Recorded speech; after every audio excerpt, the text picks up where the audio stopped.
Hey everybody, ਸਵਾਗਤ ਸਾਰਿਆਂ ਦਾ। My name is Ekam Singh Pannu and this is the English Family YouTube channel। English ਨੂੰ ਸਿੱਖਣਾ ਇੱਕ ਆਪਣੇ ਆਪ ਦੇ ਵਿੱਚ ਇੱਕ ਬਹੁਤ ਔਖਾ ਕੰਮ ਮੰਨਿਆ ਜਾਂਦਾ ਹੈ, ਬਟ ਇਹ ਇੱਕ ਬਹੁਤ ਹੀ ਇੱਕ ਸੌਖਾ ਐਂਡ ਇੱਕ ਬਹੁਤ ਹੀ ਆਸਾਨੀ ਨਾਲ ਕੀਤਾ ਜਾ ਸਕਦਾ ਹੈ। ਸੋ ਗ੍ਰਾਮਰ ਕਲਾਸਿਸ ਦੀ ਪਲੇਲਿਸਟ ਬਣ ਰਹੀ ਹੈ। ਇਸ ਤੋਂ ਪਹਿਲਾਂ ਅਸੀਂ ਏ ਐਂਡ ਦਾ, ਠੀਕ ਹੈ, ਉਹਨੂੰ ਬਹੁਤ ਬੇਸਿਕ ਲੈਵਲ ਤੇ ਡਿਸਕਸ ਕੀਤਾ ਸੀਗਾ। ਫਿਰ ਆਪਾਂ ਕੀਤਾ ਸੀਗਾ ਹੈਜ਼ ਹੈਵ ਹੈਡ, ਉਹਨਾਂ ਨੂੰ ਕਿੱਦਾਂ ਯੂਜ਼ ਕਰਨਾ, ਉਹਦੀ ਹਰ ਚੀਜ਼ ਨੂੰ ਕਿੱਥੇ ਕਿੱਥੇ ਲੱਗ ਸਕਦਾ, ਦੈਟ ਇਜ਼ ਬੀਨ ਡਿਸਕਸਡ ਇਹ ਤੋਂ ਪਹਿਲਾਂ ਵਾਲੀ ਵੀਡੀਓਜ਼ ਦੇ ਵਿੱਚ। ਬਟ ਅੱਜ ਜੋ ਆਪਾਂ ਟੌਪਿਕ ਕਰਨ ਜਾ ਰਹੇ ਹਾਂ ਉਹ ਬਹੁਤ ਇੰਪੋਰਟੈਂਟ ਹੈ ਐਂਡ ਇਹ ਹਰ ਬੰਦਾ ਇਹਦੇ ਵਿੱਚ ਕਿਤੇ ਨਾ ਕਿਤੇ ਥੋੜੀ ਥੋੜੀ ਗਲਤੀ ਕਰਦਾ ਜ਼ਰੂਰ ਹੈ। ਸੋ ਬਹੁਤ ਬੇਸਿਕ ਲੈਵਲ ਤੇ ਆਪਾਂ ਦੇਖਾਂਗੇ where is used, M used, R used ਤੇ ਵਾਸ ਤੇ ਵਰ ਕਿੱਥੇ ਯੂਜ਼ ਕੀਤਾ ਜਾਂਦਾ। ਠੀਕ ਹੈ, ਸੋ ਜਸਟ ਇਸ ਚੀਜ਼ ਨੂੰ ਰਿਵਾਈਜ਼ ਕਰ ਲਓ। ਮੇਬੀ ਸ਼ਾਇਦ ਤੁਹਾਨੂੰ ਪਤਾ ਹੀ ਹੋਵੇਗਾ, ਬਟ ਫਿਰ ਵੀ ਅਗਰ let's say you will just revise it, ਕਿਤੇ ਨਾ ਕਿਤੇ ਜਦੋਂ ਤੁਸੀਂ ਇੱਕ ਕੌਨਫੀਡੈਂਟਲੀ ਬੋਲਦੇ ਹੋ ਉਹਦੇ ਵਿੱਚ ਬਹੁਤ ਜ਼ਿਆਦਾ ਫਰਕ ਪਏਗਾ। You will become more and more confident. So just let's look into ਦਿਸ। ਸਭ ਤੋਂ ਪਹਿਲਾਂ ਤਾਂ ਇਹ ਦੇਖਦੇ ਹਾਂ ਕਿ ਇਹ ਪਲੇਸ ਕਿੱਥੇ ਹੁੰਦੇ, wear these all are placed or what are they called. So let me just get it of this size and is the which let me type. So I'll be typing here, so in just एक बारी देख लो। ठीक है, मैं ਤੁਹਾਨੂੰ example से ਨਾਲ ਸਮਝਾਉਣ ਦੀ ਕੋਸ਼ਿਸ਼ ਕਰੂੰਗਾ। ठीक है, so that ਤੁਹਾਨੂੰ ਥੋੜਾ ਜਿਹਾ ਇੱਕ ਈਜ਼ੀ ਰਹੇ। ਸੋ ਫਸਟ ਆਫ ਆਲ ਸਭ ਤੋਂ ਪਹਿਲਾਂ ਇਹ ਕਿੱਥੇ ਯੂਜ਼ ਹੁੰਦੇ ਨੇ, where they are used, ਇਹ ਕਿੱਥੇ ਯੂਜ਼ ਹੁੰਦੇ ਨੇ। ਸੋ ਪਹਿਲਾਂ ਇਹ ਦੇਖ ਲੈਂਦੇ ਆ। they are used in sentences, ਠੀਕ ਹੈ ਜੀ, ਇੰਗਲਿਸ਼ ਸੈਂਟੈਂਸਸ ਯੂਜ਼ ਹੁੰਦੇ ਨੇ। ਹੁਣ ਇੰਗਲਿਸ਼ ਸੈਂਟੈਂਸਸ ਕਿੱਦਾਂ ਯੂਜ਼ ਹੁੰਦੇ ਨੇ ਉਹਨੂੰ ਥੋੜਾ ਜਿਹਾ ਧਿਆਨ ਨਾਲ ਦੇਖੋ। ਸੋ ਇੱਕ ਸੈਂਟੈਂਸ ਦੀ ਪਹਿਲਾਂ ਕੰਪੋਜੀਸ਼ਨ ਦੇਖੋ। ਠੀਕ ਹੈ, so let's say what is the composition of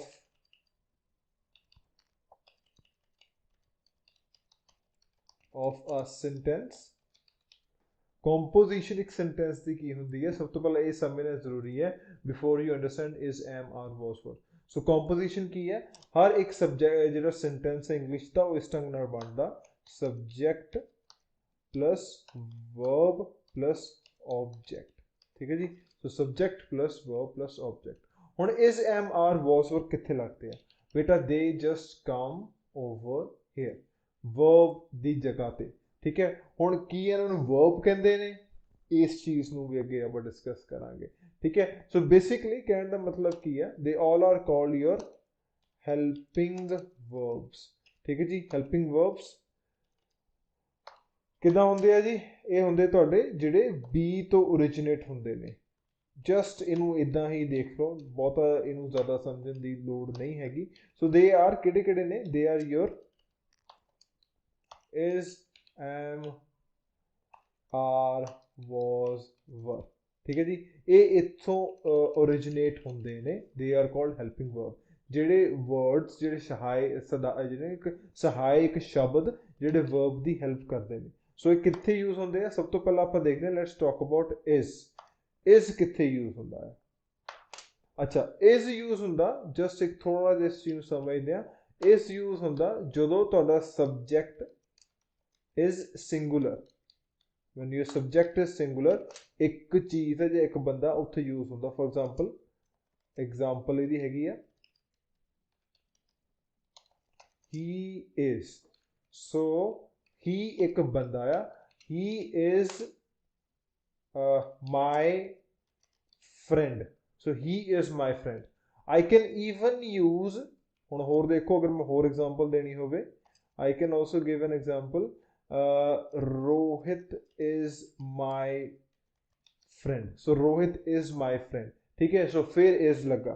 so मतलब ਕੀ ਹੈ, ਜਿਹੜਾ is ਹੈ ਉਹ ਕਿੱਥੇ यूज ਹੁੰਦਾ, ਜਦੋਂ ਕੋਈ ਤੁਸੀਂ ਸਿੰਗੂਲਰ ਗੱਲ ਕਰੋ, when you talk and it is your singular ਹੈਗਾ। ਦੇਖੋ ਇਹ ਵਿੱਚ ਰੋਹਿਤ ਵੀ ਸਿੰਗੂਲਰ ਹੈ, ਇੱਕੋ ਹੀ ਚੀਜ਼ ਹੈ। ਠੀਕ ਹੈ, ਸੋ ਜਸਟ ਆਬਜ਼ਰਵ ਕਰੋ, it is your singular। ਸੋ ਅਗਰ ਲੈਟਸ ਸੇ ਤੁਸੀਂ ਕਿਸੇ ਚੀਜ਼ ਬਾਰੇ ਵੀ ਗੱਲ ਕਰਦੇ ਹੋ, table is nice। ठीक है, table is nice, सो ਇਹਦੇ ਵਿੱਚ ਵੀ ਆ ਸਿੰਗੂਲਰ ਹੀ ਹੈ। ठीक है, सो यहाँ देख लो, it is sweet। ठीक है जी। So sweet, it is sweet. So another is जिथे तुहाडा लगा होया आ देखो आ गया तुहाडा, ये भी तुहाडा सिंगुलर ही है। सो बेटा ऑब्जर्व करो जिहड़ी चीज सानू समझनी चाहिए है ओवर हेयर कि जिहड़ा भी सेंटेंस ਉਹਦੇ ਵਿੱਚ अगर तुहाडा सब्जैक्ट ਜਾਂ ਜਿਹੜਾ ਬੰਦਾ ਗੱਲ ਕਰ ਰਿਹਾ ਉਹ अगर तुहाडा सिंगल है, ਇੱਕੋ ही है, ठीक है, तुहाडे सामने है, सो ये ਇੱਕੋ ही है, then तुहाडे नाल ਉਹਦੇ ਨਾਲ लगूगा is, ठीक है। सो is will come, ठीक है, after your subject if the subject is singular। now or what if इत्थे हम आप करते हैं what if the subject is plural। अगर सब्जेक्ट प्लूरल हैगा, फॉर एग्जांपल मैं कहना चाहवा अगर मैं ही की जगह लिखदा दे, ठीक है, सो उत्थे क्या होगा। सो बेटा हेयर इट कम्स फिर आउंदा हुंदा तुहाडा आर। सो आर कित्थे लगदा, ठीक है, व्हेन द वन सेकंड, हाँ, when the subject is plural, plural। so when the subject is plural, ठीक है, उदो आर यूज होंदा है। सो फॉर एग्जांपल हम एग्जांपल देखो, ठीक है, एग्जांपल, सो मैं सेम एग्जांपल्स नु लिख के दिखाना। सो फॉर एग्जांपल दे, आप दे लिख लेने, सो दे प्लूरल है, दे are my friends.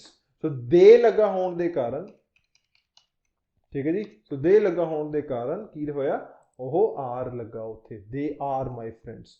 So another example Rohit is my friend, Rohit and Varun are my friends. So Rohit and Varun, so just देखो दो बंदे हो गए, ठीक है, so here are you two persons, ठीक है जी। सो आ गया तुहाडा रोहित एंड वरुण, ठीक है, इस करके उत्थे लगा आर। सो अगर बाकी भी मैं करा जो दो सेंटेंस रहते उन्होंने भी अगर मैं चेंज करा, so here they are table, table या for example table and chair are made, are nice, चल इधर लिख देना, ठीक है, are nice, table and chair are nice. So दो चीज़ां ने, ठीक है, so table and chair are nice. या for example the table and the chair, I can write this way as well if I want, ठीक है। So इनू थोड़ा जा ध्यान रखो। अच्छा, next is it is sweet. हुण जस्ट इमेजिन करो, ठीक है, कि अगर मैं लेट से इस चीज नू करा कि उन्होंने पूरा एक स्पेसिफिक उन्होंने मतलब प्लूरल कर दिया, उत्थे आके मैनू आर यूज करना पैना, ठीक है। अच्छा, हुण तुहानूं एक चीज़ जिहड़ी होर समझाउणी सीगी मैं, विच इज द रूल, वो हैगा where to use am then, am कित्थे लगेगा। अच्छा बेटा एम उत्थे लगदा हुंदा, एक रूल है, एकदम सीधा रूल है, which is it comes before I, जो आई लाना होवे। So for example I am here, I am here, I am the person you were seeking. So जिन तुसीं मिलना चाहते सीगे, आई एम द पर्सन, ठीक है, so you were seeking, so here it is. So आ देखो आई दे नाल की लगा, हेयर इज योर आई, ठीक है, चाहे ये प्लूरल है, सॉरी सिंगुलर है, चाहे ये सिंगुलर है, ठीक है। सो आ तुहाडा आ गया इत्थे लगा एम, ठीक है, एंड अगे भी तुसीं देखो, आ देखो, सो आई दे नाल हमेशा तुहाडा एम लगदा है, ठीक है। So just observe this thing.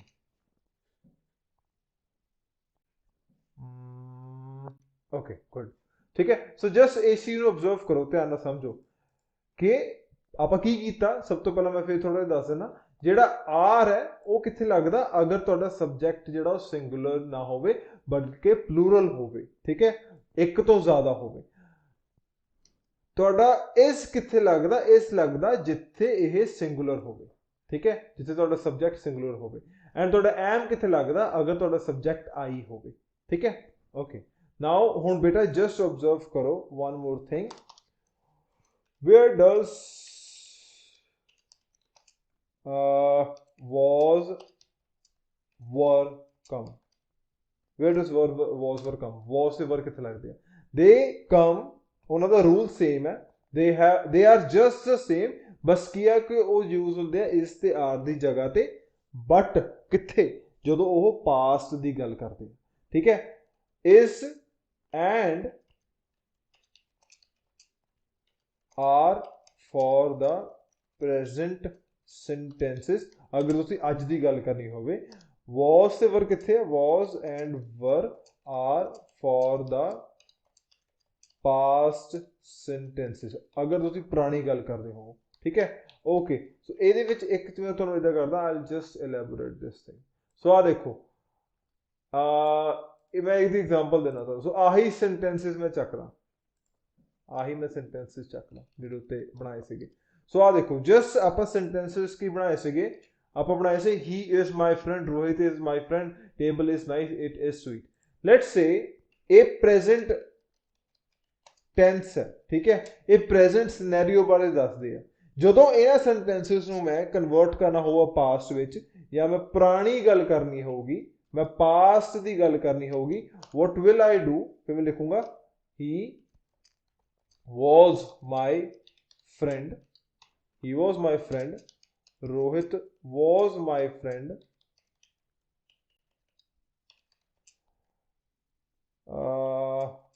table was nice, table nice है, nice सी, ठीक है, it was sweet, ठीक है। सो मैं कीता कि पास्ट विच बनाउण लई फिर मैनूं इस नूं कन्वर्ट करना पैंदा तुहाडे was they which.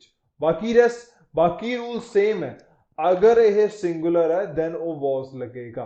So if the subject is your singular then वो was लगेगा, ठीक है। Same rules and same properties of is, but इस फर्क की है कि जो ਅਸੀਂ ਪਾਸਟ ਦੀ ਗੱਲ ਕਰਦੇ ਆ ਉਹਦੇ ਵਿੱਚ ਤੁਹਾਡਾ ਉਹ ਜਿਹੜਾ ਹੈਗਾ ਇਸ ਕਨਵਰਟ ਹੋ ਜਾਂਦਾ was ਦੇ ਵਿੱਚ, ਠੀਕ ਹੈ। ਸੋ ਇਹ ਇਹਦਾ ਇੱਕ ਬੇਸਿਕ ਇੱਕ ਚੀਜ਼ ਹੈਗੀ ਜਿਹੜੀ ਤੁਹਾਨੂੰ ਇੰਬਾਈਬ ਕਰਨੀ ਚਾਹੀਦੀ ਹੈ, this whole thing, ਇਹ ਇੰਪੋਰਟੈਂਟ ਹੈ, ਠੀਕ ਹੈ। ਸੋ ਇਹ ਥੋੜਾ ਜਿਹਾ ਧਿਆਨ ਰੱਖਿਓ, ਇਸ ਯੂਜ਼ ਹੁੰਦਾ ਪ੍ਰੈਜ਼ੈਂਟਲੀ, was ਯੂਜ਼ ਹੁੰਦਾ ਪਾਸਟ ਲਈ। ਹੁਣ ਸੇਮ ਇਸੇ ਤਰ੍ਹਾਂ were ਕਿੱਥੇ ਯੂਜ਼ ਹੁੰਦਾ, were is used in space of या instead of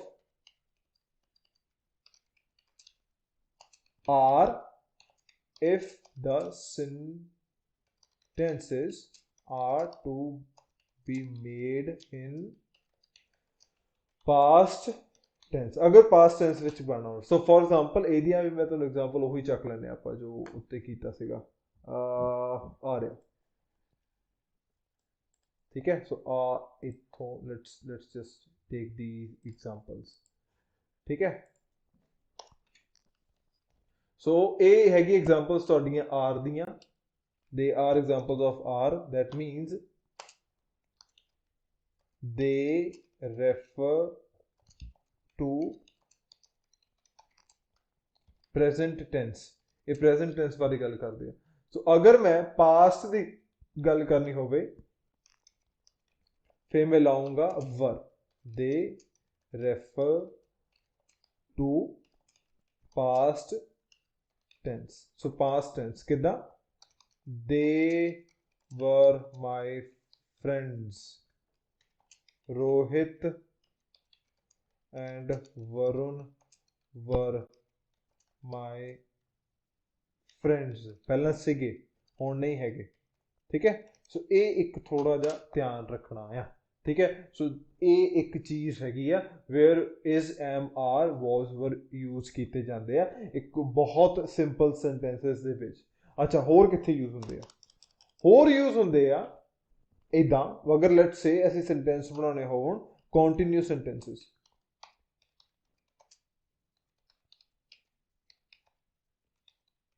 सेंटेंसेस उन्हां विच यूज होंदे। फॉर एग्जांपल किदां, he is playing with the ball, ठीक है। so he is playing with the ball, so ਜਿਹੜਾ ing है which refers to your playing and refers to your continuing, ਉਹਦੇ ਵਿੱਚ ਲੱਗਦਾ is ਇਦਾਂ। ਆ ਦੇਖੋ ਹੁਣ ਇੱਕ ਤਾਂ ਮੈਂ ਥੋੜਾ ਜਿਹਾ ਹੋਰ ਰਿਵਾਈਜ਼ ਕਰਵਾ ਦਾਂ। ਮੈਂ ਕਿਹਾ ਸੀਗਾ ਹੈਲਪਿੰਗ ਵਰਬਸ ਨੇ। ਸੋ ਹੈਲਪਿੰਗ ਵਰਬਸ ਕਿੱਦਾਂ ਨੇ? ਆ ਗਿਆ ਤੁਹਾਡਾ main verb, hair is your main verb, ਠੀਕ ਹੈ। ਐਂਡ ਮੇਨ ਵਰਬ ਦੀ ਜਿਹੜੀ ਹੈਲਪ ਕਰਦੇ ਨੇ ਨਾਲ ਲੱਗ ਕੇ, those are called your helping verbs, ਠੀਕ ਹੈ। ਅੱਛਾ ਹੁਣ ਜਸਟ ਹੋਰ ਦੇਖੋ, they are playing with the ball, ਉਹ ਬਾਲ ਨਾਲ ਖੇਡ ਰਹੇ ਨੇ, ਠੀਕ ਹੈ। ਇਹ ਤਾਂ ਆ ਗਿਆ ਤੁਹਾਡਾ ਇਸ ਤੇ ਆਰ, ਠੀਕ ਹੈ। ਹੋਰ ਕਿੱਦਾਂ ਲੱਗਦਾ ਆ ਅਗਰ ਤੁਸੀਂ ਇਸੇ ਚੀਜ਼ ਨੂੰ ਪਾਸਟ ਵਿੱਚ ਕਨਵਰਟ ਕਰ ਦੋਗੇ, ਠੀਕ ਹੈ। ਸੋ ਉਹ ਕਿੱਦਾਂ ਬਣੇਗਾ? ਜਸਟ ਆ ਦੇਖੋ ਇੱਥੇ ਹੀ, just let me just convert it here, he was playing with the ball, so with the ball, ਜਾਂ ਦੇ ਵਰ ਪਲੇਇੰਗ ਵਿਦ ਦਾ ਬਾਲ, ਸੋ ਦੇ ਵਰ ਪਲੇਇੰਗ ਵਿਦ ਦਾ ਬਾਲ। ਸੋ ਇਦਾਂ ਯੂਜ਼ ਹੁੰਦੇ ਨੇ, ਠੀਕ ਹੈ। ਹੇਅਰ ਦੇ ਆਰ, ਸੋ ਆ ਦੇਖੋ ਜਿਹੜਾ ਤੁਹਾਡਾ ਇਜ਼ ਹੈ ਉਹ ਕਨਵਰਟ ਹੋ ਜਾਂਦਾ ਤੁਹਾਡਾ ਵਾਜ਼ ਦੇ ਵਿੱਚ, ਠੀਕ ਹੈ। ਆਰ ਕਨਵਰਟ ਹੋ ਜਾਂਦਾ ਤੁਹਾਡਾ ਵਰ ਦੇ ਵਿੱਚ, rest it remain same. So is am are was ਵਰ,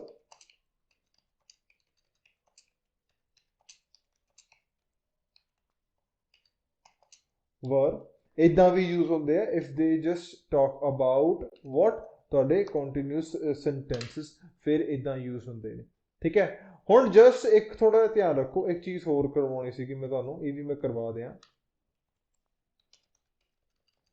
ਵੈਰੀ ਇੰਪੋਰਟੈਂਟ। ਐਂਡ ਇਹ ਲਾਸਟ ਇੱਕ ਜੋ ਇੱਕ ਡਰਿਲਿੰਗ ਹੈਗੀ ਉਹ ਹੈਗੀ ਆ, when are is am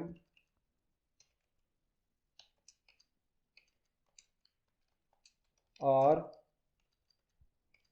was were considered as main verb। ਇਹ ਮੇਨ ਵਰਬ ਕਦੋਂ ਕੰਸੀਡਰ ਹੁੰਦੇ ਆ? ਕਿਉਂਕਿ ਹੁਣ ਤੱਕ ਮੈਂ ਤੁਹਾਨੂੰ ਕਿਹਾ ਆ that ਇਹ ਕੀ ਨੇ, they are helping verbs or let's say called be verbs, ਠੀਕ ਹੈ ਜੀ। be verbs ਇਹਨਾਂ ਨੂੰ ਕਹਿੰਦੇ ਨੇ। ਸੋ ਇਹ ਮੇਨ ਵਰਬ ਕਦੋਂ ਬਣਦੇ ਆ ਬੇਟਾ? ਮੇਨ ਵਰਬ ਉਦੋਂ ਬਣਦੇ ਆ, ਫॉर एग्जांपल ਹੁਣ ਹੈਲਪਿੰਗ ਵਰਬ ਕਿੱਥੇ ਨੇ? ਆ ਸਾਰੇ ਹੈਲਪਿੰਗ ਵਰਬਸ ਨੇ। ਆ ਦੇਖੋ ਮੇਨ ਵਰਬ ਆ, ਠੀਕ ਹੈ। So playing, playing, so every playing is your main verb, and ਜਿਹੜੇ ਨਾਲ ਲੱਗੇ ਹੋਏ ਨੇ ਉਹ ਉਹਦੇ ਹੈਲਪਿੰਗ ਵਰਬ ਹੋ ਗਏ। ਸੋ ਮੇਨ ਕਦੋਂ ਬਣਦਾ ਹੈ? ਮੇਨ ਉਦੋਂ ਬਣਦਾ ਜਦੋਂ ਆਪਾਂ ਸਿੰਪਲ ਲਿਖਦੇ ਆ ਹੀ ਇਜ਼ ਮਾਈ ਫਰੈਂਡ, ਠੀਕ ਹੈ। ਸੋ ਜਿੱਥੇ ਮੇਨ ਵਰਬ ਨਹੀਂ ਹੈਗਾ ਉੱਥੇ ਇਹ ਬਣ ਜਾਂਦਾ ਮੇਨ ਵਰਬ, ਠੀਕ ਹੈ। ਜਾਂ ਆ ਦੇਖੋ they R brilliant, so they are brilliant, so brilliant ਤਾਂ ਲਿਖ ਦਿੱਤਾ, ਠੀਕ ਹੈ। so here is your are, ਠੀਕ ਹੈ ਜੀ। ਆ ਤੁਹਾਡਾ ਆ ਗਿਆ are, so here ਇਦਾਂ ਇਹ ਇੱਕ ਤਰ੍ਹਾਂ ਤੁਹਾਡਾ ਹੈਲਪਿੰਗ ਵਰਬ ਜਿਹੜਾ ਮੇਨ ਵਰਬ ਬਣ ਜਾਂਦਾ। ਮਤਲਬ ਅਗਰ ਸੈਂਟੈਂਸ ਦੇ ਵਿੱਚ ਮੇਨ ਵਰਬ ਮਤਲਬ ਲੈਟਸ ਸੇ ਨਹੀਂ ਹੈਗਾ ਤੇ ਫਿਰ ਇਸ ਐਮ ਆਰ ਵਾਜ਼ ਵਰ ਉਹਦੀ ਜਗ੍ਹਾ ਲੈ ਲੈਂਦਾ ਐਂਡ ਉਹ ਮੇਨ ਵਰਬ ਬਣ ਜਾਂਦਾ। ਅੱਛਾ ਅੱਗੇ ਦੇਖੋ ਹੋਰ, I am great, so I am great, so ਆ ਗਿਆ ਜੀ ਤੁਹਾਡਾ great, so ਆ ਇੱਕ ਹੋਰ ਤੁਹਾਡਾ helping verb ਆ ਗਿਆ, ਠੀਕ ਹੈ। ਲਓ ਜੀ, so here it is and how it is done, ਤੁਸੀਂ ਇੱਕ ਵਾਰੀ ਇਹਨੂੰ ਦੇਖ ਸਕਦੇ ਹੋ, ਠੀਕ ਹੈ। ਸੋ ਬੇਟਾ ਇਸ ਢੰਗ ਦੇ ਨਾਲ ਤੁਹਾਡੇ is, am, are, was, were use ਹੁੰਦੇ ਨੇ, ਠੀਕ ਹੈ। ਇਹੀ ਸਿਚੁਏਸ਼ਨਸ ਬਣਦੀਆਂ ਨੇ ਐਂਡ ਮੈਂ ਬਹੁਤ ਬੇਸਿਕ ਲੈਵਲ ਤੋਂ ਤੁਹਾਨੂੰ ਸਮਝਾਉਣ ਦੀ ਕੋਸ਼ਿਸ਼ ਕੀਤੀ ਹੈ। ਜਸਟ ਇੱਕ ਧਿਆਨ ਰੱਖਿਆ ਕਰੋ, ਜਿਹੜੀ ਚੀਜ਼ ਸਮਝ ਨਹੀਂ ਹੁੰਦੀ ਹੈ ਕਿ ਕਦੀ ਵੀ ਕਿਸੇ ਚੀਜ਼ ਨੂੰ ਨਾ ਕਿਸੇ ਮਤਲਬ ਲੈਟਸ ਸੇ ਕੱਲਿਆਂ ਨਾ ਸਮਝੋ, ਉਹਨੂੰ ਚੀਜ਼ਾਂ ਨੂੰ ਰਿਲੇਟ ਕਰੋ। ਫॉर एग्जांपल ਅਗਰ ਮੈਂ ਇਸ ਐਮ ਆਰ ਵਾਜ਼ ਵਰ ਸਮਝਾਉਣਾ ਸੀਗਾ, ਉਸ ਤੋਂ ਪਹਿਲਾਂ ਮੈਂ ਤੁਹਾਨੂੰ ਇੱਕ ਸੈਂਟੈਂਸ ਦਾ ਕੰਪੋਜੀਸ਼ਨ ਕੀ ਹੁੰਦੀ ਆ, ਇੱਕ ਸੈਂਟੈਂਸ ਦੇ ਪਾਰਟਸ ਕੀ ਹੁੰਦੇ ਨੇ, ਉਹ ਮੈਂ ਤੁਹਾਨੂੰ ਇੱਕ ਵਾਰੀ ਦੱਸਿਆ ਕਿ ਸਬਜੈਕਟ ਵਰਬ ਆਬਜੈਕਟ ਹੁੰਦਾ। ਵਰਬ ਜਿਹੜਾ ਹੁੰਦਾ ਉਹ ਅਸੀਂ ਇਸ ਐਮ ਆਰ ਵਾਜ਼ ਵਰ ਉੱਥੇ ਲੱਗਦਾ ਆ, ਠੀਕ ਹੈ। ਅਗਰ ਉੱਥੇ ਲੱਗਦਾ ਹੈ ਤਾਂ ਗਾਹਾਂ ਇਹਨੂੰ ਦੋ ਪਾਰਟਸ 'ਚ ਡਿਵਾਈਡ ਕੀਤਾ ਜਾਂਦਾ, main verb and helping verb. Helping verb ਜਿਹੜੇ ਨੇ ਉਹ ਤੁਹਾਡੇ ਇਸ ਐਮ ਆਰ ਵਾਜ਼ ਵਰ ਹੁੰਦੇ ਨੇ, ਬਟ ਅਗਰ ਲੈਟਸ ਸੇ ਮੇਨ ਵਰਬ ਨਹੀਂ ਹੈਗਾ ਸੈਂਟੈਂਸ ਦੇ ਵਿੱਚ, ਫਿਰ ਉਹ ਜਿਹੜੇ ਹੈਲਪਿੰਗ ਵਰਬ ਨੇ ਉਹ ਮੇਨ ਵਰਬ ਬਣ ਜਾਂਦੇ ਨੇ, ਠੀਕ ਹੈ। ਸੋ ਇਸ ਚੀਜ਼ ਨੂੰ ਇੱਕ ਵਾਰੀ ਜਸਟ ਚਾਹੇ ਵੀਡੀਓ ਨੂੰ ਦੁਬਾਰਾ ਦੇਖ ਲਓ, it might sound little tricky but ਇਹਨੂੰ ਇੱਕ ਵਾਰੀ ਦੇਖੋਗੇ ਤੇ ਤੁਹਾਨੂੰ ਜੋ ਇੰਗਲਿਸ਼, ਜੋ ਇੱਕ ਨਾਰਮਲ ਇੰਗਲਿਸ਼ ਤੁਸੀਂ ਬੋਲਦੇ ਹੋ, ਉਹਦੇ ਵਿੱਚ ਤੁਹਾਡੇ ਤੋਂ ਜੋ ਗਲਤੀ ਦੀ ਗੁੰਜਾਇਸ਼ ਹੈਗੀ ਆ ਉਹ ਬਿਲਕੁਲ ਖਤਮ ਹੋ ਜਾਏਗੀ। ਸੋ ਇਹਨੂੰ ਇੱਕ ਵਾਰੀ ਰਿਵਾਈਜ਼ ਕਰੋ बेटा। इट्स नॉट लाइक कि इंग्लिश जस्ट आयल्स ਲਈ ਹੀ ਕਰਨੀ ਹੈ, it must be done for your overall growth of the personality, ਕਿਉਂਕਿ ਕਿਤੇ ਨਾ ਕਿਤੇ ਵਰਲਡ ਵਾਈਡ ਅਸੀਂ ਇਸ ਚੀਜ਼ ਨੂੰ ਐਡਮਿਟ ਕਰਨਾ ਚਾਹੀਦਾ ਕਿ ਇੱਕ ਜਦੋਂ ਆਪਣੇ ਆਪ ਨੂੰ ਤੁਸੀਂ ਐਗਜ਼ਿਬਿਟ ਕਰਨਾ all around the world, ਤੁਹਾਨੂੰ ਇੰਟਰਨੈਸ਼ਨਲ ਲੈਂਗੁਏजेस ਹੋਣੀਆਂ ਚਾਹੀਦੀਆਂ ਨੇ, be it your Chinese, be it your English. So ਇਹ ਥੋੜਾ ਜਿਹਾ ਧਿਆਨ ਰੱਖੋ, but always love your mother tongue, be it Hindi ਔਰ ਪੰਜਾਬੀ। ठीक है। So thank you everybody and I hope तुसी इसी तरह इस चीज़ दे नाल जुड़े रहोगे लर्निंग इंग्लिश दे नाल, so that you can improve your self. ठीक है। So thank you everybody and thanks a lot. Thank you.